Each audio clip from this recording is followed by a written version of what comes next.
Matthew Smith era, a simple vista, el ejemplo perfecto de integridad. Un hombre bien educado, maestro de literatura en colegios privados de Londres, que además dedicaba sus vacaciones a labores humanitarias en orfanatos de países como India y Tailandia. Padres y directivos lo veían como un modelo a seguir. Nunca llegaba tarde, sus clases eran impecables y su trato con los alumnos era tan amable que muchos lo consideraban casi un segundo padre. Pero lo que nadie imaginaba era que ese rostro pulcro y amable ocultaba una mente enferma que operaba desde el rincón más oscuro de Internet, la Deep Web. Smith llevaba una doble vida meticulosamente planificada. Mientras enseñaba a niños durante el día, por las noches se sumergía en los laberintos anónimos de la red Tor, con múltiples capas de cifrado, herramientas para ocultar su IP y el uso de criptomonedas imposibles de rastrear. Construyó una red clandestina que le permitió explotar menores durante más de 5 años sin levantar sospechas.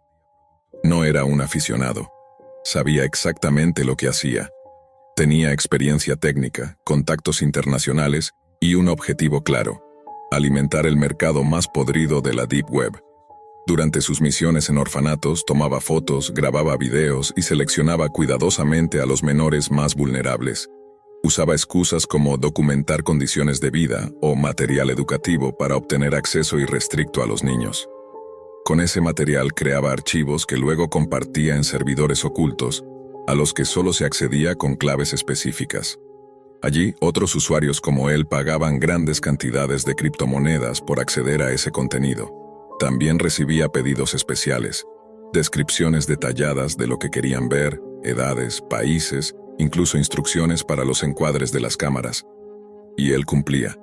Pero eso no era todo. Smith también entrenaba a otros.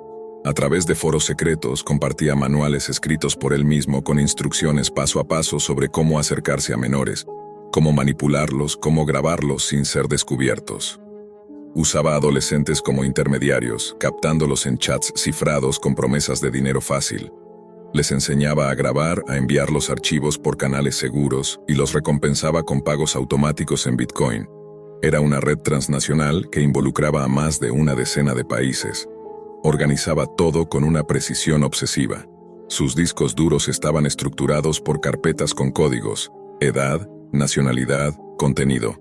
Cada archivo estaba editado, limpio de metadatos y almacenado en servidores fuera de su país. Usaba VPNs encadenadas, sistemas operativos diseñados para dejar cero rastro y software especializado en borrar evidencia digital. Nada estaba improvisado. Smith era meticuloso, frío y completamente consciente del daño que causaba. Y sin embargo, fue un descuido lo que lo llevó a su caída. En uno de los foros donde compartía material, subió una imagen sin borrar completamente la información oculta del archivo. Entre los metadatos quedó una pista, una coordenada parcial que coincidía con una escuela privada en Londres. Eso bastó para que un agente encubierto de la Agencia Nacional del Crimen del Reino Unido lo marcara como objetivo. A partir de ese momento, comenzó una operación silenciosa. Analizaron cada mensaje, cada imagen, cada patrón de comportamiento. Buscaron coincidencias en lenguaje, ubicación horaria, estructura de las carpetas, cualquier detalle que pudiera encajar con una identidad real. Después de varios meses, lograron interceptar una conexión no cifrada por completo. Fue solo por segundos, pero suficiente para rastrear una IP real, asociada a un apartamento en el oeste de Londres. Solicitaron una orden judicial y planificaron la redada con el máximo sigilo. La madrugada de la captura, los agentes irrumpieron en su vivienda. Smith dormía, confiado, sin imaginar que todo estaba por venirse abajo. En cuestión de minutos, su mundo colapsó. Encontraron 3 laptops encendidas, varios discos duros, memorias ocultas en compartimentos dentro de libros y muebles, y una libreta con claves anotadas a mano. Todo fue confiscado. Lo que descubrieron fue escalofriante. Más de 120.000 archivos clasificados, videos grabados por él mismo, conversaciones con otros criminales, registros de pagos y lo más atroz, material donde aparecían menores identificables que jamás habían sido reportados por ninguna autoridad. Algunos de esos niños ni siquiera estaban registrados oficialmente en sus países. Aún así, muchas de las identidades que interactuaban con él siguen activas. La mayoría cambió de alias, Migró a otras redes más profundas y continúa operando con nuevas estrategias. La Deep Web no desapareció con su arresto. Sigue ahí, evolucionando. Y mientras existan plataformas donde el anonimato sea total, seguirá siendo el escondite ideal para los peores depredadores del mundo. Este caso no es una excepción, es una advertencia. No todo el mal se esconde en callejones o en zonas marginales. A veces está en un aula, vestido de traje, con libros bajo el brazo. Y mientras más confianza inspire, más difícil será detectarlo. Si llegaste hasta aquí, dime en los comentarios qué opinas de esta historia. ¿Crees que se puede poner un límite a lo que ocurre en la Deep Web? ¿O estamos ante una amenaza que escapa por completo al control de los gobiernos? No olvides suscribirte para seguir recibiendo reportajes como este. Historias reales, necesarias, incómodas. Porque a veces lo que más necesitamos ver es justamente lo que nadie quiere mostrar. La mañana en que Diana Mary Stinson despertó con el nombre de Meredith Hastings cruzándole la mente como una daga oxidada, supo que algo oscuro germinaba detrás de su sonrisa ejecutiva. A simple vista, Diana era la imagen del éxito. Traje perfectamente cortado, tacones sin rasguños y la confianza de quien dirigía cada reunión de negocios como si fuese un culto personal. Sin embargo, en su interior ardía una obsesión que llevaba meses fermentando. Meredith, la esposa de su antiguo novio, se había convertido en un símbolo viviente de todo lo que Diana sentía haber perdido: estatus, amor, control. Con la determinación ciega de quien confunde revancha con justicia, Diana decidió que el único destino digno para su rival era la muerte. Las primeras búsquedas fueron tímidas, casi inocentes. ¿Cómo contratar a alguien? Tecleó con torpeza en un navegador convencional, pero el algoritmo no tardó en arrojarle artículos sobre estafas y redes policiales encubiertas. No era suficiente. Así que, una noche, mientras el reflejo azulado del monitor la hacía parecer un fantasma en su propio despacho, instaló Tor. Bastaron unos minutos de configuración y el mundo cambió de máscara. Ya no era la internet pulcra de sus conferencias virtuales, sino un bazar de sombras donde el silencio costaba criptomonedas y los secretos se cotizaban al alza. En una de las primeras capas de la Deep Web halló un foro con títulos tan directos como amenazantes: Silencers and Solutions, Pain is Payment, Clean Exit Club. La moderación era mínima, la paranoia máxima. Cada usuario ocultaba su nombre tras combinaciones crípticas de letras y números, y las transacciones se realizaban únicamente en Bitcoin o Monero. Allí, entre hilos que ofertaban explosivos caseros y pasaportes escaneados, apareció el enlace que marcaría su destino: The Point of No Return. Entró. La interfaz simulaba un panel de reserva de vuelos. Seleccionabas servicio, golpiza, secuestro, asesinato con arma blanca, disparo a larga distancia, accidente de tráfico. Ingresabas la ubicación y confirmabas la fecha límite.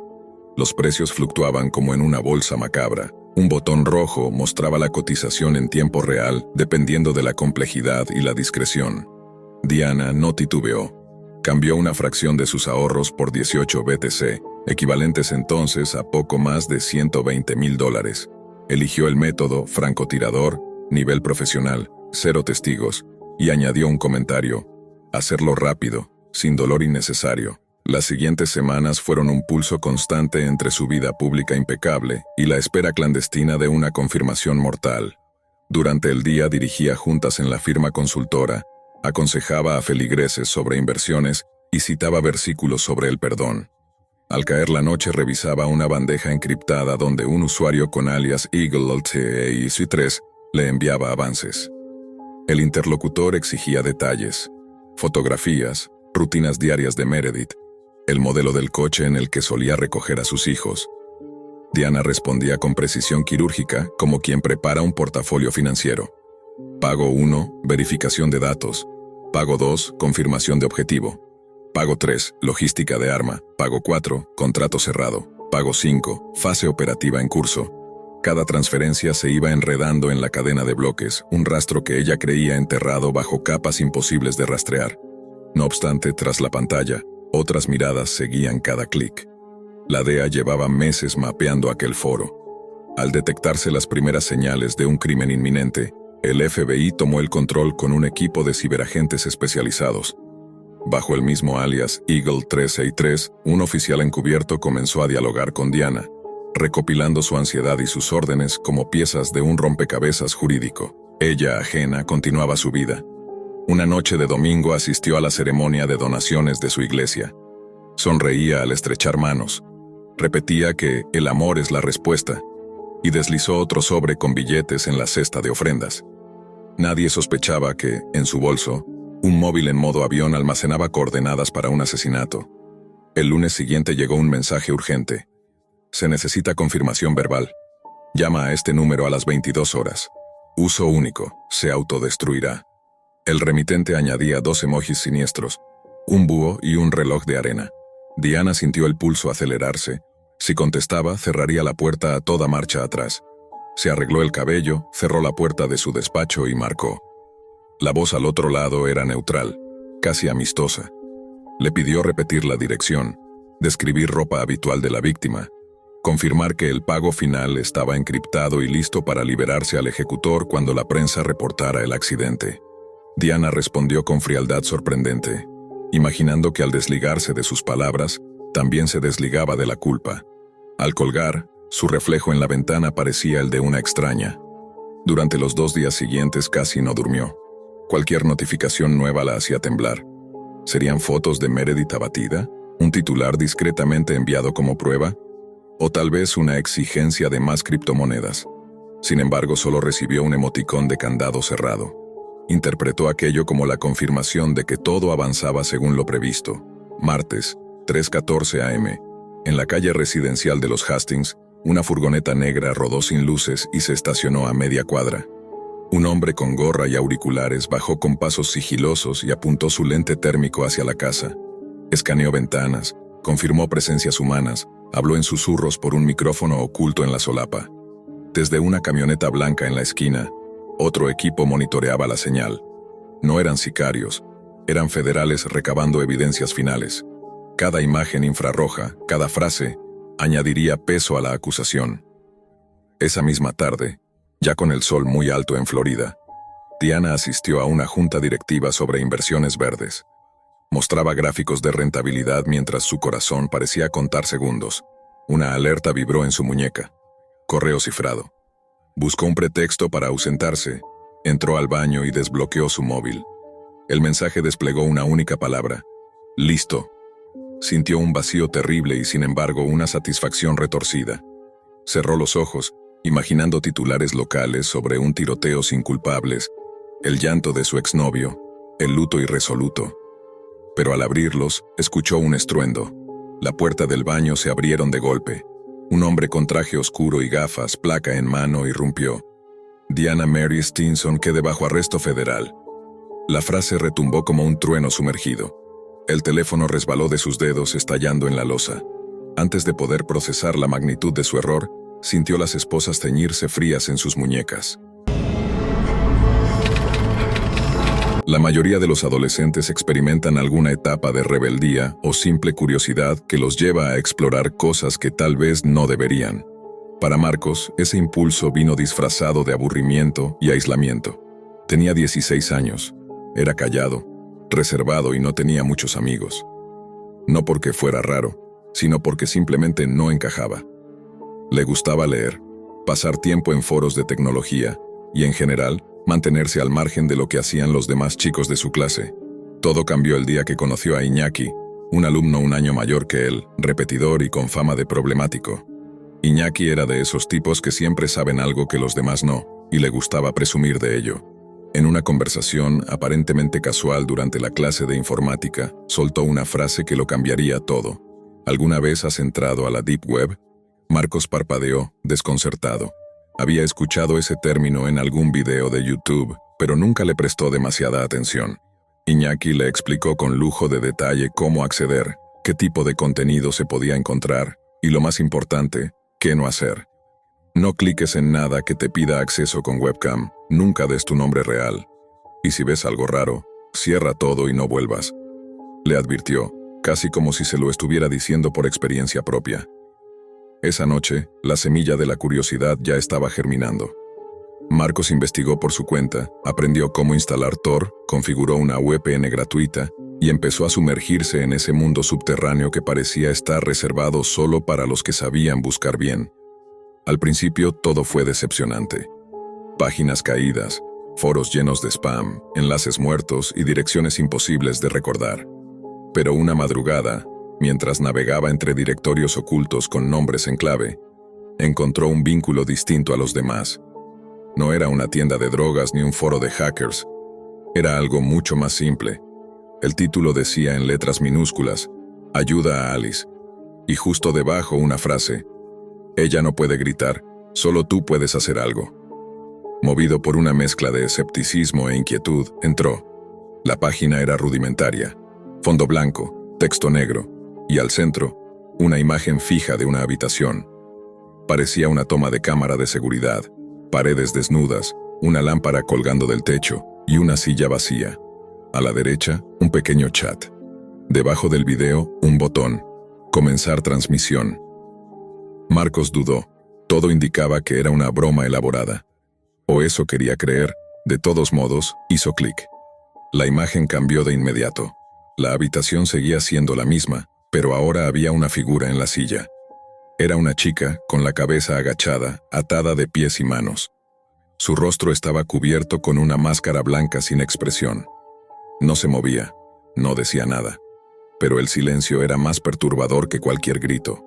En el chat, los mensajes fluían a una velocidad vertiginosa. Usuarios anónimos, con nombres aleatorios, escribían cosas horribles. Sugerencias, apuestas, burlas. Algunos pedían más acción. Otros aseguraban que ya habían visto a Alice antes. Marcos quiso salir, pero algo lo hizo quedarse. Tal vez fue el morbo. Tal vez la incredulidad. Escribió, «¿Qué es esto? ¿Esto es real?» La transmisión se detuvo por un segundo. El chat se quedó en silencio. Luego, una sola línea apareció, sin nombre, sin avatar. «¿Por qué preguntas eso, Marcos?» Sintió cómo se le helaba la sangre. Jamás había usado su nombre real. Ni en su navegador, ni en Tor, ni en ningún lugar. Cerró la pestaña de inmediato. Desconectó la computadora.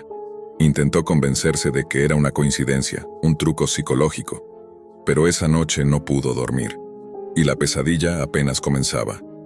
A la mañana siguiente, al encender su laptop, el escritorio tenía un archivo nuevo. No lo había puesto él. El nombre era una secuencia de números y letras. Lo abrió. Solo contenía una imagen. Era una captura de su rostro, tomada desde la webcam mientras usaba Tor. La Deep Web, pensó, no era un lugar para explorar sin saber exactamente a qué se enfrenta uno. Y lo que él había desafiado, ahora lo estaba buscando. Todo comenzó con un patrón, una secuencia de desapariciones que por separado parecían casos aislados. Un joven universitario en Múnich, una periodista freelance en Glasgow, un ingeniero en Kiev, todos aparentemente sin conexión, hasta que una revisión de metadatos reveló un rastro digital común. Acceso reciente a la Deep Web. Para la mayoría de los analistas de inteligencia, la Deep Web era simplemente un vertedero virtual. Drogas, pornografía enferma, foros de teorías conspirativas. Pero para Marcus Hargreaves, un veterano criptólogo del GCHQ británico, el rastro lo llevó a algo diferente, algo más meticuloso, más antiguo, más ritual. La investigación comenzó como siempre, tráfico de IPs, nodos anónimos, servidores espejo, nada que Marcus no hubiera visto antes.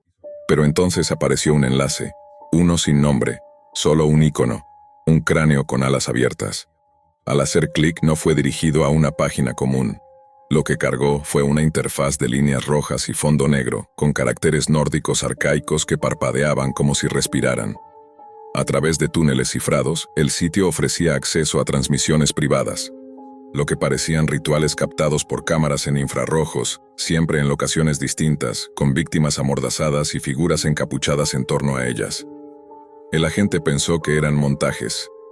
Material snuff falso, pensó, hasta que vio uno. La transmisión tenía fecha de 2 días antes. La calidad era baja, pero clara. Una figura humana colgada boca abajo, aún viva, con incisiones abiertas a lo largo de la espalda. Las costillas fueron separadas con precisión quirúrgica. mientras un susurro en voz baja repetía en latín una frase que Marcus reconoció después: Sanguine maquilae oferimus. Ofrecemos la sangre del águila.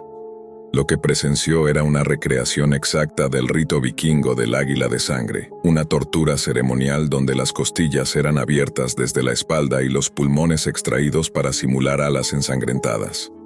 Marcus se levantó con náuseas. Pero más allá del asco y el horror, algo lo heló. La locación mostraba una estatua al fondo, una figura de piedra con forma de águila y una inscripción idéntica a la del sitio web. Era real, y estaban organizados. Desde ese momento, Marcus abandonó todo protocolo. Investigó fuera del sistema, sin reportar a sus superiores, sabiendo que si revelaba demasiado, se arriesgaba a comprometer no solo la operación, sino su propia vida. Día tras día, fue atando cabos. Símbolos en común, lenguas muertas reutilizadas como contraseñas de acceso, textos antiguos mezclados con código binario. El culto tenía presencia en foros dispersos, pero todo parecía apuntar a un solo servidor, uno oculto en el núcleo más profundo de la Deep Web, al que llamaban el nido. Acceder requería algo más que conocimientos técnicos. Los rituales del culto exigían pruebas. Marcus se infiltró falsificando credenciales, simulando ser un acólito iniciado. Cada paso que daba le exigía renunciar un poco más a su humanidad. Observaba sin intervenir, recopilaba nombres, imágenes, coordenadas. Y cada nueva sala de transmisión era peor que la anterior. Una noche, mientras analizaba un nuevo video, su laptop se congeló.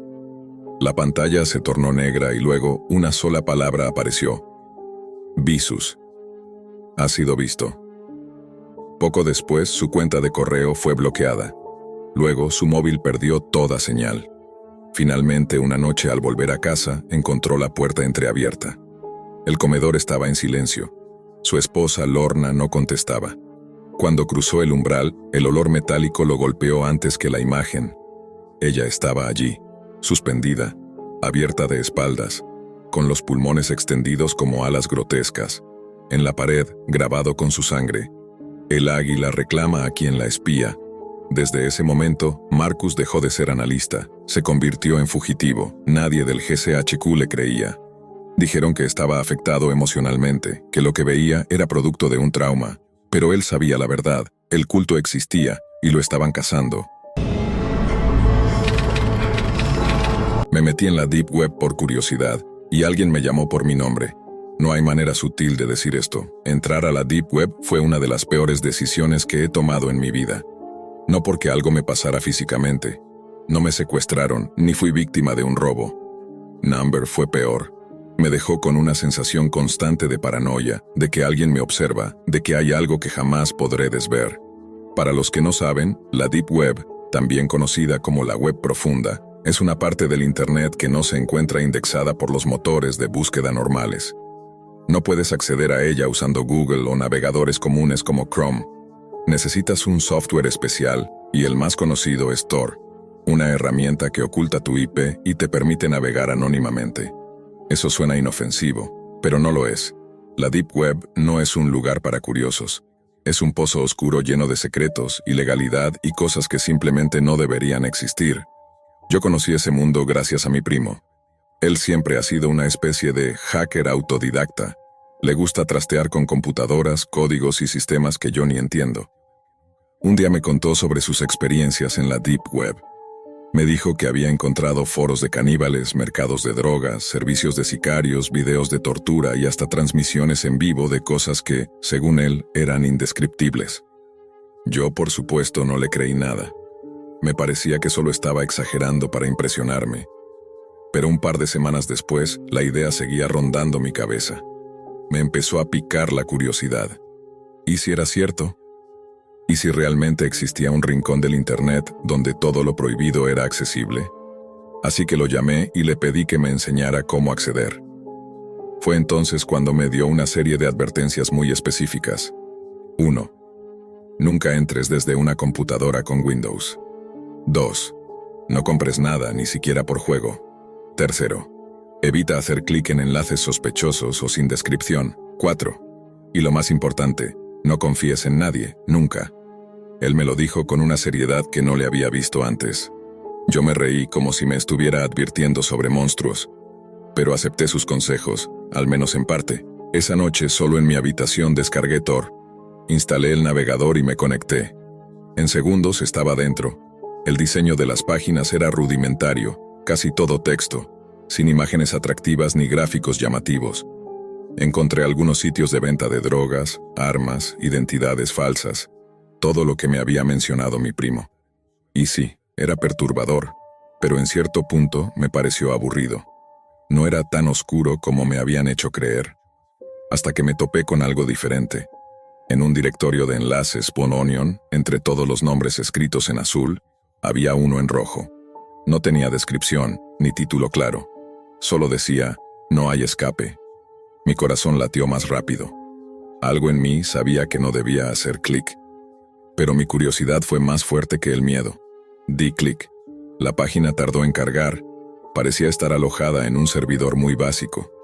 Cuando finalmente se abrió, lo primero que vi fue un fondo negro, con letras en blanco.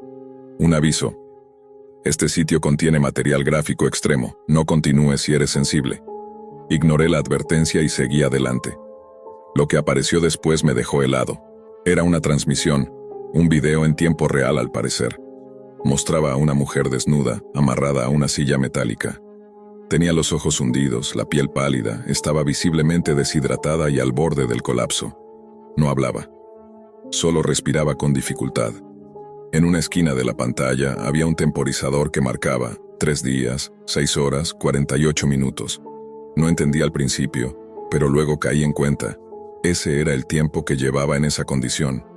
Sentí una náusea repentina. Mi boca se secó. Aquello no podía ser actuado. Era demasiado real. La manera en que se movía, su expresión, su dolor, todo era auténtico. Cerré el navegador de golpe. No quise ver más. Me tiré en la cama, tomé mi celular e intenté distraerme jugando Minecraft. Quería olvidar lo que acababa de ver. Necesitaba sacarme esa imagen de la cabeza. Estuve así, mirando bloques, durante unos 30 minutos, hasta que el teléfono sonó. Era una llamada de un número que no tenía registrado. Dije, ¿hola?, pensando que era un error o alguna broma. Pero lo que escuché al otro lado de la línea me paralizó. Hola Pablo, ¿te gustó lo que viste? Sentí que el corazón se me detuvo. Esa voz, no la reconocía. Era una voz masculina, seca, sin emoción. Pero dijo mi nombre. Sabía cómo me llamaba. Yo no había ingresado ningún dato personal en ningún lado. No había creado cuentas, no había escrito mi nombre. Estaba navegando de forma anónima, ¿no? ¿Quién eres?, pregunté intentando sonar firme. La voz no respondió. Solo se escuchó una risa suave, apenas audible. Luego la llamada se cortó. Entré en pánico. Corrí hacia la laptop. Borré Tor. Eliminé cualquier rastro de mi actividad. Archivos, historial, cookies, todo. Incluso reinicié la máquina con miedo. Pero no importaba cuánto borrara, el miedo ya estaba dentro de mí. Desde entonces, cada vez que escucho que entra una llamada desconocida, siento un escalofrío. Siento que esa voz volverá, que me están mirando, que alguien en algún lugar de esa red oscura y sucia sabe quién soy y que hice clic. Entrar a la Deep Web fue, sin lugar a dudas, una de las decisiones más estúpidas que he tomado en mi vida. Aunque mucha gente la asocia con cosas como pornografía ilegal, venta de armas o contenido violento, mi intención era otra. Yo solo quería curiosear, investigar teorías conspirativas, descubrir archivos clasificados, cosas misteriosas, ya sabes. Lo típico que uno espera encontrar en esa parte oculta del Internet que llaman la web profunda. Lo había escuchado antes. La Deep Web no es un juego, ni un lugar para novatos. Pero, como muchos, pensé que eran solo exageraciones. Así que me lancé. Tenía configurado un navegador Tor, VPN activa y una computadora vieja desconectada de todo lo importante, por si algo salía mal. Al principio solo encontré páginas sin sentido, enlaces rotos, foros abandonados y códigos encriptados. Pero tras varias horas navegando sin rumbo, algo llamó mi atención. Era un enlace oculto, con un título que no decía mucho, The Chamber. Me costó abrirlo, pero cuando finalmente cargó, encontré una página con un diseño siniestro. fondo negro, tipografía roja y una pequeña descripción que decía: «Bienvenido al lugar donde el dolor se transmite en vivo». Pensé que era otro sitio de bromas, como muchos otros que simulan cosas turbias pero no ofrecen nada. Pero había un reproductor de video, una caja de chat al lado y un temporizador en cuenta regresiva, 3 minutos para el show. La curiosidad me ganó. Escribí en el chat preguntando de qué se trataba. La gente respondió casi al instante, como si estuvieran esperando que alguien hiciera esa pregunta. «Prepárate, vas a ver algo que no olvidarás jamás. Es un asesinato real, no te vayas ahora. Solo observa y aprende lo que es la Deep Web». Empecé a sentirme mal. Sentí un sudor frío recorriéndome la espalda. Moví el cursor hacia la X para cerrar la pestaña, pero en ese preciso momento apareció un mensaje en pantalla. «El espectáculo está por comenzar». Me quedé paralizado. El temporizador llegó a 0 y la pantalla cambió. Se encendió una cámara. La imagen mostraba una habitación sucia y mal iluminada, con paredes de concreto y sin ventanas. En el centro, una mujer amarrada a una silla, visiblemente aterrada. Respiraba con dificultad, su rostro estaba cubierto de lágrimas, y su ropa rasgada. Entonces, alguien más entró. Era una figura encapuchada, con una máscara metálica que le cubría todo el rostro. Miró fijamente a la cámara, levantó la cabeza como si estuviera orgulloso de lo que iba a hacer y dijo con una voz distorsionada: «Ha llegado el momento del sufrimiento». Acto seguido, se dirigió a una puerta lateral, la abrió y de allí salió lo que menos esperaba ver: un pitbull enorme atado con una cadena gruesa. El animal estaba furioso, tironeaba con fuerza, ladraba con rabia, como si supiera que lo iban a soltar para hacer daño. La mujer gritaba, suplicaba, pero no había salida. Estaba atrapada. El hombre soltó la cadena. Lo que sucedió después fue indescriptible. El perro se abalanzó contra ella con una violencia brutal. Mordía sin cesar, desgarraba carne, la mujer chillaba de dolor, se sacudía en la silla, pero no podía hacer nada. El ataque duró varios minutos. Nadie en el chat escribía. Todos solo observaban como si fuera un espectáculo. Y de pronto, silencio. La mujer ya no se movía. Solo quedaba su cuerpo inerte, cubierto de sangre y con heridas horribles. El sujeto recogió al perro, salió por la misma puerta por donde había entrado y la transmisión se cortó. Yo no podía respirar. Cerré el navegador de inmediato. Apagué la computadora, desconecté el módem y entré en estado de shock. Pasé horas en silencio, sin saber cómo reaccionar. Esa noche no dormí, ni la siguiente, ni la que vino después. Lo que vi me persigue todavía. Al día siguiente, borré todo rastro del navegador Tor, eliminé carpetas, limpié el sistema operativo y me prometí a mí mismo que jamás volvería a tocar nada relacionado con la Deep Web. No sé si lo que vi era real o una producción muy elaborada, pero algo en mí me dice que era auténtico. Y si eso es lo que esconde la Deep Web, entonces no tengo duda. Es el rincón más oscuro que ha creado la humanidad. Y si tú estás pensando en entrar a la Deep Web solo por curiosidad, déjame darte este consejo: no lo hagas. No todo lo que se encuentra ahí puede olvidarse. Hay cosas que se quedan contigo para siempre. Mi mejor amigo Derek y yo teníamos una obsesión que nos unía desde hacía años: la violencia gráfica y las escenas extremas. Nos pasábamos horas viendo las películas más brutales que podíamos encontrar, cada vez subiendo más el nivel en busca de algo que nos sorprendiera. Pero con el tiempo lo que antes nos impactaba ya no tenía efecto. Las películas comenzaron a parecernos aburridas, predecibles y demasiado falsas. Un día, mientras hablábamos de lo difícil que era encontrar algo que realmente nos afectara, Derek propuso una idea que en ese momento me pareció brillante. ¿Y si dejamos de ver cosas actuadas y empezamos a buscar violencia real?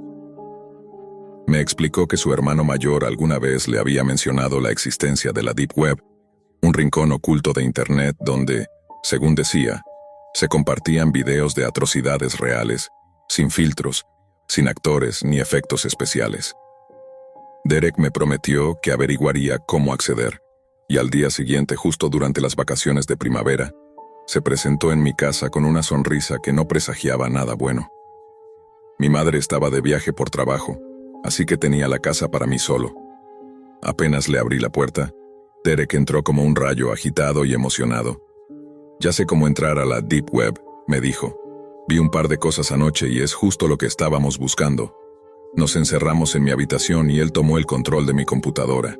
Descargó un navegador especial, Tor, y me explicó que así era como se podía navegar en esa parte oculta del Internet. Luego sacó una hoja de papel doblada con una dirección, Tonto Onion, escrita a mano, la misma que le había pasado su hermano. Al principio la página parecía vacía, una simple pantalla negra, pero Derek movió el mouse por distintas zonas hasta que encontró un enlace casi invisible.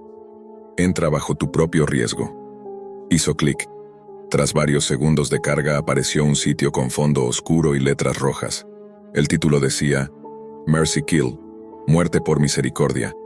Las letras estaban formadas por imágenes grotescas, miembros amputados, sangre, cuerpos colgando. Debajo del título había un menú de categorías.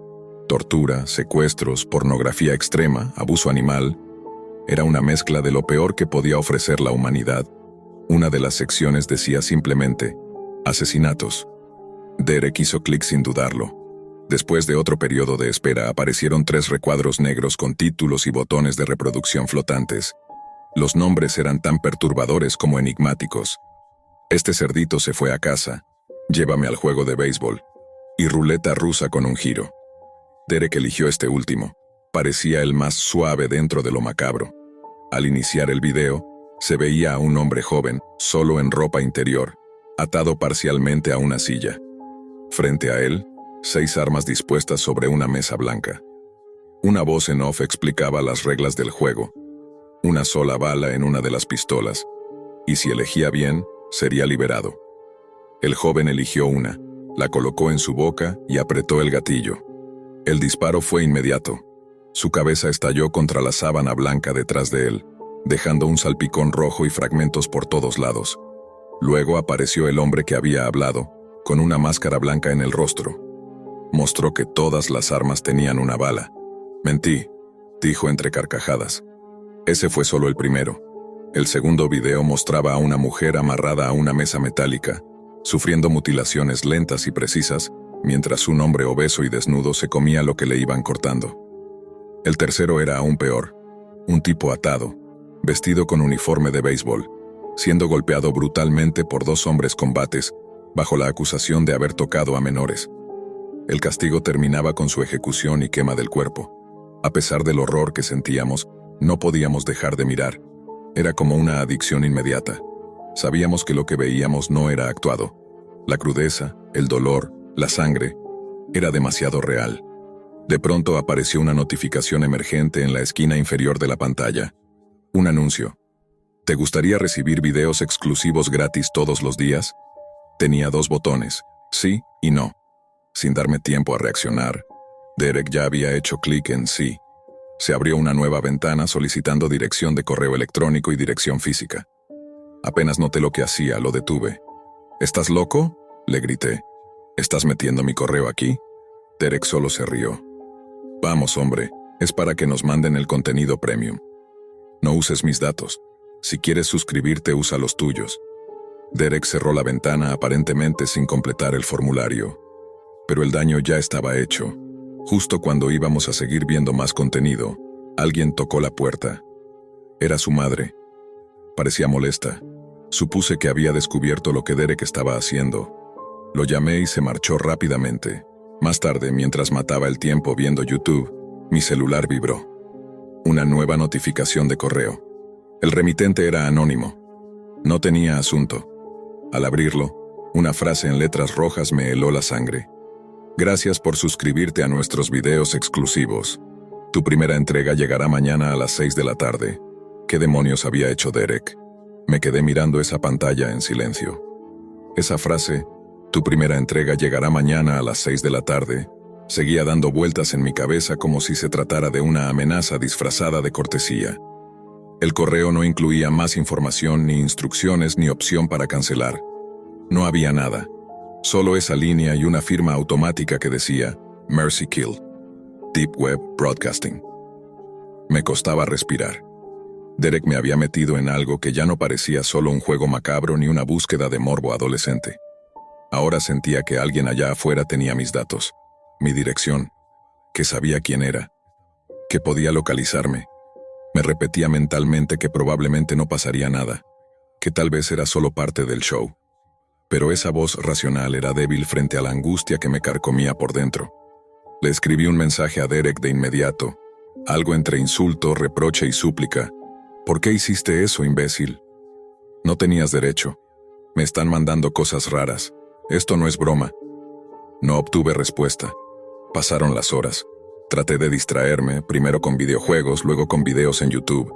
Pero cada tanto miraba la bandeja de entrada como si fuera a explotar. Cada vibración del celular me hacía saltar del asiento. A las 2 de la mañana, sin poder dormir, dejé de pelear con el insomnio. Me levanté, caminé por la casa en silencio, apagué todas las luces y cerré las cortinas como si eso pudiera alejarme de lo que se acercaba. Al final, el cuerpo me venció y caí dormido en el sofá con la televisión encendida. Me desperté pasadas las 3 de la tarde. El sol ya se deslizaba por la ventana del comedor, y mi celular tenía varias notificaciones sin leer. Ninguna de Derek. Me arrastré hasta la cocina y preparé un tazón de cereal mientras repasaba mentalmente lo que debía hacer. Mi madre me había dejado tareas domésticas y una de ellas era revisar el correo. Así que, sin más, salí por la puerta principal y caminé hasta el buzón al final de la entrada. Entonces lo vi, un vehículo de emergencias, 2 patrullas, cinta amarilla cruzando la acera a solo unas casas de distancia. No reconocí de inmediato a quién pertenecía esa casa, pero sentí un nudo en el estómago. Un par de vecinos observaban desde sus ventanas. Me acerqué al buzón. Solo había un sobre, negro, sin remitente, con las iniciales MK en rojo en la esquina superior derecha. Mis dedos temblaron al sostenerlo. Lo abrí allí mismo. Dentro una pequeña unidad USB de esas simples, sin marca. Mi mente se congeló por unos segundos. Era la entrega de la que hablaba el correo. Lo que fuera que contenía no era una broma. Volví a mi cuarto y me quedé sentado frente a la computadora con la memoria USB en la mano, dudando. Finalmente la conecté. Se abrió una carpeta con un solo archivo de video titulado «Cariño, ya estoy en casa». Dudé un poco más y luego le di doble clic. El video comenzó de inmediato. Estaba grabado con una cámara de seguridad. La calidad era baja, pero suficiente para ver que mostraba la entrada de una casa. No tardé en reconocer la arquitectura. Era una vivienda de clase media, con cochera frontal y una lámpara encima del portón. Pronto los faros de un vehículo iluminaron el marco. Un Cadillac negro, reluciente, se estacionó con lentitud. Del asiento del conductor salió un hombre con traje. No se veía su rostro, pero era obvio que era alguien de buena posición. El sujeto abrió la puerta trasera para buscar algo, agachado. Entonces apareció alguien más, una figura vestida de negro, con una capucha. Caminó con calma hacia él, y sin previo aviso, lo agarró por el hombro y lo giró. El hombre alzó las manos en señal de rendición, pero el encapuchado sacó un cuchillo y comenzó a apuñalarlo con rapidez. Una y otra vez. El hombre cayó de rodillas, luego de costado. El agresor tomó su cabeza y la golpeó brutalmente contra el vehículo. El golpe resonó varias veces hasta que el rostro del hombre quedó irreconocible. El encapuchado se alejó caminando. El video se cortó. Me quedé mirando la pantalla sin parpadear. Sentía náuseas, no solo por la violencia, sino porque ese asesinato me resultaba demasiado familiar. Salí corriendo a buscar el sobre. Lo saqué del cesto de basura para examinarlo otra vez. No tenía sellos postales. No había sido enviado por correo. Alguien lo había dejado personalmente en mi buzón. Estaba paralizado. Pensé en llamar a la policía, pero algo me detuvo. ¿Y si me incriminaban a mí? Después de todo, el archivo había llegado a mí directamente desde la Deep Web. ¿Y si el asesino estaba involucrado con esa red? ¿Y si ya me estaban observando? Fue entonces cuando recibí un nuevo correo. El asunto era simple: no vayas a la policía. El cuerpo del mensaje contenía una sola frase más: tu suscripción ha sido cancelada, y un archivo adjunto. Lo abrí. Era una foto de mí mismo, tomada desde la ventana de mi cocina, mientras estaba sentado en el sofá, cenando frente a las noticias. Una foto tomada esa misma noche. Desde afuera, o desde adentro. Al ver eso, una mezcla de terror puro y desesperación me envolvió. ¿Quién me estaba observando? ¿Cuántos sabían? ¿Cómo habían llegado tan cerca? El cuchillo con el que comía se me cayó de las manos. Me levanté como si el piso quemara y corrí a cerrar todas las ventanas, revisar los cerrojos, asegurar cada acceso.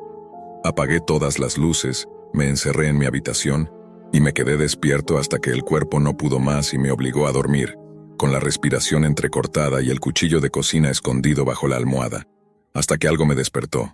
Un ruido, platos moviéndose, luego el chirrido lento de una silla deslizándose por el suelo. Me levanté de golpe, y así comienza lo peor. Me quedé completamente inmóvil en medio de la habitación, con los sentidos en alerta total. El sonido había sido leve, casi imperceptible, pero suficiente para sacarme de un sueño inquieto. El eco del roce de una silla aún flotaba en el aire, y mis ojos escaneaban la oscuridad tratando de encontrar un punto fijo, una silueta, un destello, algo. Mi respiración se volvió más pesada. Sentía como si el corazón quisiera huir de mi pecho. No me atrevía a encender la luz todavía, porque sabía que si alguien estaba ahí, si alguien se había metido a mi casa, ya sabía perfectamente que yo estaba despierto.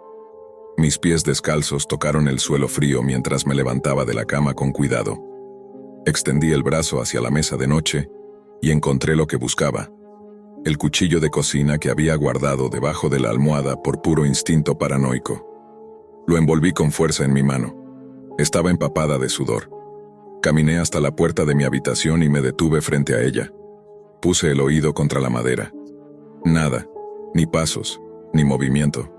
Solo silencio. Un silencio denso, artificial, como si el sonido mismo estuviera conteniendo el aliento. Tomé el picaporte con delicadeza y lo giré. El leve clic del seguro al soltarse me pareció ensordecedor. Abrí la puerta despacio, apenas lo suficiente para asomar la cabeza. El pasillo estaba en penumbra, pero podía distinguir el contorno de la sala al fondo. Todo parecía igual, salvo por una cosa. Una silla bloqueaba la puerta principal desde adentro. Yo no había hecho eso. Retrocedí un paso. Una oleada de náusea me revolvió el estómago. Me acerqué despacio, muy despacio, y entonces lo sentí. Una presencia detrás de mí. Alguien me agarró por la espalda con fuerza, una mano cubriéndome la boca, otra atrapándome el brazo con el cuchillo. Luché por no soltarlo. Giré la muñeca con todas mis fuerzas hasta que logré invertir la posición del filo y apuñalé hacia atrás a ciegas. Un grito de dolor. El agarre se aflojó, me liberé. Giré y vi la figura encapuchada tambaleándose. También llevaba un cuchillo en la mano. Intentó hablar, pero no le di tiempo. Con los nervios disparados y sin pensar, lo herí de nuevo, esta vez en el abdomen. El atacante soltó un jadeo largo. Cayó de rodillas y luego boca abajo sobre la alfombra. Me lancé hacia el interruptor de luz y lo encendí de golpe. La escena se iluminó de rojo, de sangre. Miré al cuerpo, luego a mis manos, cubiertas del mismo rojo espeso que manchaba el cuchillo. Di unos pasos hacia el encapuchado para ver su rostro. Lo giré lentamente, y entonces el tiempo se detuvo. Era Derek, mi mejor amigo, mi hermano del alma desde la primaria. Me desplomé junto a él, sin entender, sin procesar lo que acababa de ocurrir. ¿Por qué? ¿Qué estaba haciendo en mi casa, vestido así, atacándome? ¿Había venido a matarme? ¿O alguien lo obligó? ¿Estaba huyendo de algo o estaba siendo manipulado igual que yo? Mi mente era una tormenta. Pasaron minutos u horas, no lo sé, en los que me quedé ahí, congelado, con las lágrimas corriéndome por las mejillas, las manos aún empapadas, mi respiración quebrada. En medio de ese trance, mi celular vibró. Un mensaje, de Derek. Me sobresalté. El mensaje tenía hora de envío reciente, no más de una hora atrás. Lo abrí. Decía: «Oye, bro, no sé cómo explicarlo, pero alguien viene por nosotros. Voy para allá. Tengo la llave que me diste. Estaremos más seguros si estamos juntos». Me quedé leyendo esa línea una y otra vez. Derek no había venido a matarme. Venía a protegerse, a advertirme, a refugiarse conmigo. Y yo lo había matado. No pude sostener el celular. Se me cayó de las manos. Me arrastré hacia atrás hasta topar con la pared. No sabía si gritar, llorar o simplemente dejar de existir. Me abracé las rodillas como un niño. Todo esto era mi culpa. Pero no había tiempo para lamentarme. El teléfono vibró de nuevo. Esta vez 2 correos electrónicos. Mismo remitente anónimo, mismo tono escalofriante. Abrí el primero. Dentro había un enlace. No decía nada más, ni advertencias ni instrucciones, solo el vínculo. Con el corazón martillándome el pecho, encendí mi computadora, abrí el navegador Tor y pegué el enlace. La dirección me llevó de inmediato de nuevo a Mercy Kill, el mismo sitio de la Deep Web al que Derek y yo habíamos accedido días atrás. Pero esta vez no estaba en la página principal. La URL me redirigió automáticamente a un video en reproducción. No creí lo que estaba viendo. Era mi propia sala de estar, grabado en visión nocturna desde un ángulo alto, como si la cámara estuviera colocada cerca del techo o entre las rejillas del aire acondicionado. Y ahí estaba yo, apuñalando a Derek. Cada movimiento, cada grito, cada gota de sangre. Todo estaba registrado, el archivo tenía título, Ups, y justo debajo un mensaje. Gracias por tu envío. Me quedé inmóvil. Mi tristeza se transformó en rabia. Había alguien más detrás de todo esto.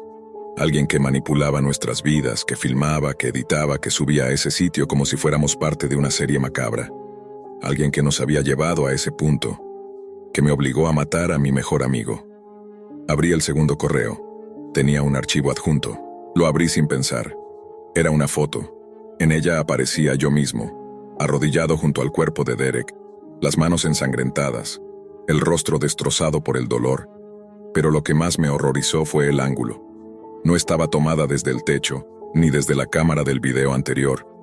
Era desde otro punto de vista, uno más cercano, más íntimo, desde dentro de la casa, desde el pasillo. Alguien más estaba ahí esa noche. Alguien más lo había visto todo. Me quedé mirando la imagen congelada en la pantalla con el estómago hecho un nudo, como si mis órganos se hubieran encogido todos al mismo tiempo. La foto mostraba más que un asesinato. Mostraba el dolor puro, mostraba mi traición. Pero lo que me paralizaba no era solo el contenido, sino desde dónde había sido tomada.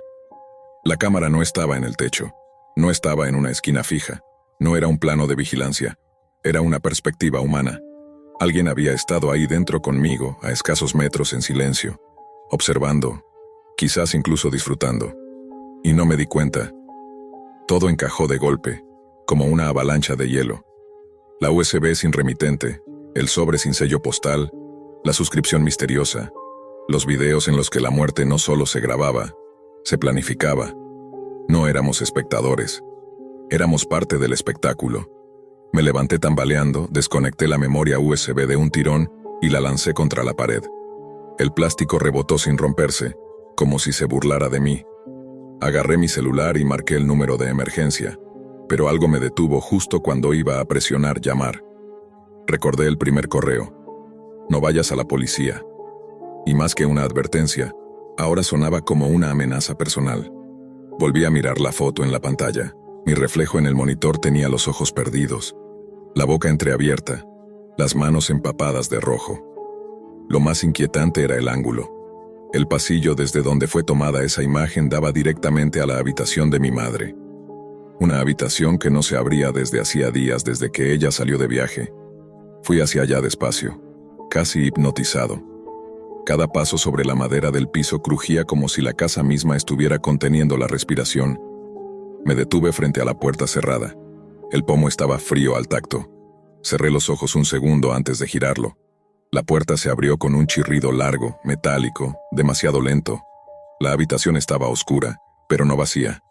No me atrevía a encender la luz. Apenas dejé que mis ojos se adaptaran a la penumbra. Entré. La cama seguía hecha. La maleta de mi madre estaba donde la había dejado. Todo parecía normal. Hasta que me di cuenta de un detalle escalofriante. La ventana estaba abierta, aunque mi madre jamás dejaba una ventana abierta al salir de viaje. Me acerqué. Sobre el alféizar de la ventana había marcas. Marcas de dedos. Alguien se había apoyado ahí. Desde afuera. O desde adentro. Me giré con rapidez. Nada. No había nadie. Pero entonces lo vi. En la esquina más oscura del cuarto, detrás del perchero, una sombra distinta, ligeramente más gruesa que el resto, como si el aire estuviera deformado. Me paralicé, esperé, nada se movía, nada respiraba. Me acerqué paso a paso. Era solo una manta mal doblada. O al menos eso creí. Debajo de ella encontré algo que me hizo retroceder varios pasos de golpe. Una cámara pequeña, como las que usan los espías, perfectamente camuflada. La sostenía un soporte con ventosa.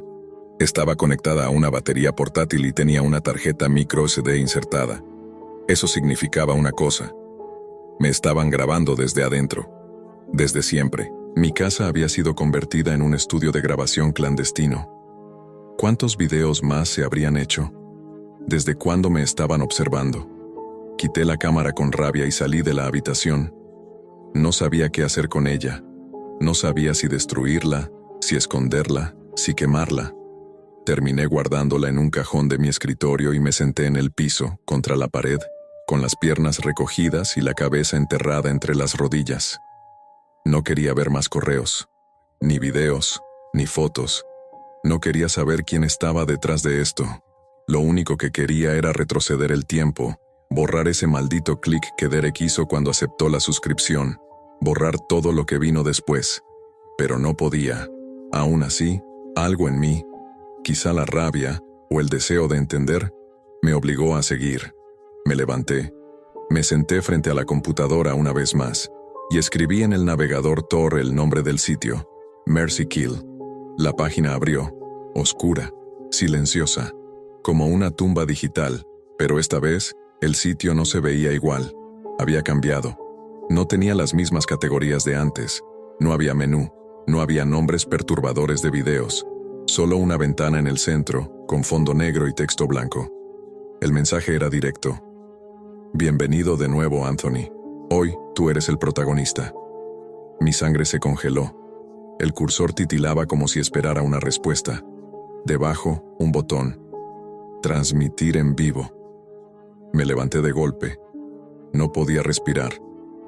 Cerré la tapa de la computadora como si eso pudiera borrar lo que acababa de leer. Fui directo a mi baño. Abrí el grifo y me lavé la cara. Necesitaba despertarme de esa pesadilla. Pero el reflejo en el espejo solo me devolvía la imagen de un tipo que ya no era el mismo que empezó viendo películas con su mejor amigo hace unos días. Volví a revisar el celular. Nada de Derek. Nada nuevo. Silencio absoluto. Excepto que me di cuenta de algo extraño. Una nueva red Wi-Fi aparecía en la lista de conexiones disponibles. Su nombre, MKLIBEFEED. No estaba ahí antes, y tenía señal excelente, como si el emisor estuviera dentro de mi casa. No pude soportarlo más. Corrí por toda la casa con un palo de golf que encontré en el armario, abriendo puertas, revisando debajo de las camas, dentro de los armarios, detrás del refrigerador. Nada. Nadie. Pero el miedo no se había ido. Lo peor era saber que el enemigo no tenía rostro, que podía estar en cualquier parte, que me conocía, que sabía mis horarios, mis reacciones, mis miedos, que probablemente estaba viéndome en ese preciso instante. La Deep Web ya no era una página en Internet. Se había metido en mi vida, en mi hogar, en mi mente, y lo que vino después terminó de destrozarme. La casa parecía más silenciosa que nunca, pero no en el buen sentido. Era ese tipo de silencio pesado que sugiere que algo está acechando en algún rincón, solo esperando a que cometas el error de bajar la guardia. A cada paso que daba por el pasillo, la sensación de estar siendo observado crecía como un tumor en mi pecho. Regresé a mi habitación con pasos temblorosos. Cerré la puerta y empujé el escritorio frente a ella. No sé qué pensaba que lograría con eso. Tal vez solo necesitaba la ilusión de seguridad. La computadora seguía encendida, y aunque me aterraba ver la pantalla de nuevo, algo más fuerte que el miedo me impulsó a sentarme. Me quedé observando el mensaje. Hoy, tú eres el protagonista. El botón, transmitir en vivo, seguía allí. No lo toqué, no me atreví. Apagué la computadora de un golpe, me recosté contra la pared y me cubrí la cara con ambas manos. No había forma de escapar de esto, ni física, ni emocional, ni tecnológicamente. Estaba atrapado. Yo lo sabía. Y ellos también.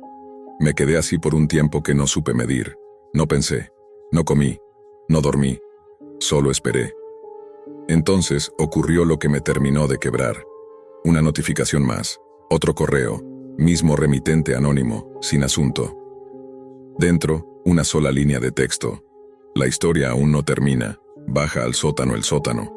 Lo había olvidado por completo. Era pequeño, casi sin uso. Ahí guardábamos cosas viejas, herramientas, cajas con decoraciones navideñas. Nadie bajaba nunca. La puerta estaba en la cocina, justo debajo de las escaleras. Me quedé paralizado. ¿Cómo sabían que tenía sótano? ¿Por qué querían que bajara? ¿Estaba alguien ahí? ¿Ya? Mi cuerpo se movió casi por inercia.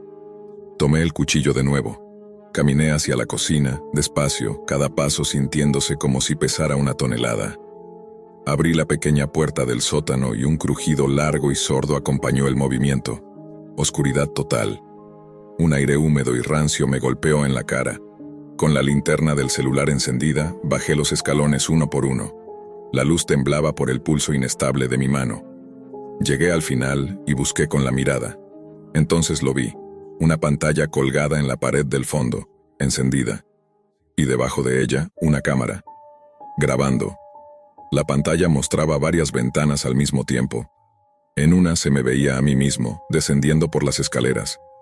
En otra se veía a Derek en mi sala, desde aquella noche. Otra mostraba a un hombre siendo asesinado junto a su coche, el mismo video de la USB. Y una cuarta mostraba mi habitación, en tiempo real. Miré directamente a la cámara. El lente giró apenas un par de grados hacia mí, como si respondiera. Una nueva línea apareció en la pantalla. Gracias por participar. Transmisión completada. Segundos después, la pantalla se apagó. Todo quedó a oscuras. Corrí escaleras arriba. Cerré la puerta del sótano y puse todo el peso del cuerpo sobre ella, como si fuera a evitar que algo, o alguien, subiera tras de mí. La casa entera estaba en silencio otra vez. Pero mi mente no. Estaba gritando. Volví a mi habitación, tomé el celular, y ahora sí, marqué a la policía. No me importaba lo que pasara. Necesitaba ayuda. Necesitaba que todo terminara. Cuando llegaron, ya había amanecido. Conté todo. Todo. Les mostré la computadora, el correo, los archivos, el sobre negro, la cámara que había encontrado en la habitación de mi madre. Les llevé al sótano. Para mi sorpresa, todo había desaparecido.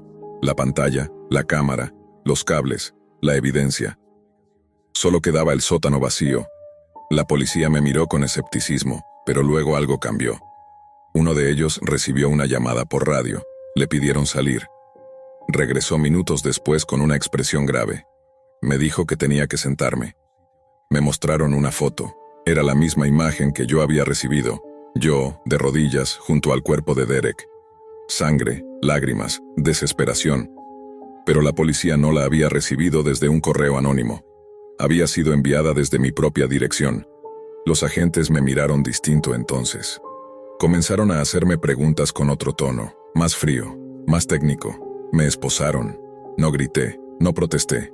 Porque en el fondo, yo tampoco sabía qué era real y qué no. No sabía si todo lo que vi fue verdad, o parte de un montaje tan perverso que incluso manipulaba mis recuerdos. Pasé semanas detenido, interrogado, evaluado por psiquiatras. Las noticias hablaban del asesino de la Deep Web, del adolescente que había matado a su mejor amigo, que luego lo había grabado todo, que había subido los videos a sitios clandestinos. Nadie me creyó, nadie. Y entonces el último golpe llegó. Cuando me dejaron hacer mi primera llamada telefónica en prisión, marqué a mi casa. Quería oír la voz de mi madre, pero quien respondió no fue ella. Una voz distorsionada, metálica, masculina, apenas audible, dijo: «Gracias por la temporada 1, Anthony, nos vemos pronto». Y colgó. Ese fue el momento en el que comprendí la verdad más inquietante de todas. Yo no había entrado a la Deep Web. La Deep Web había entrado en mí.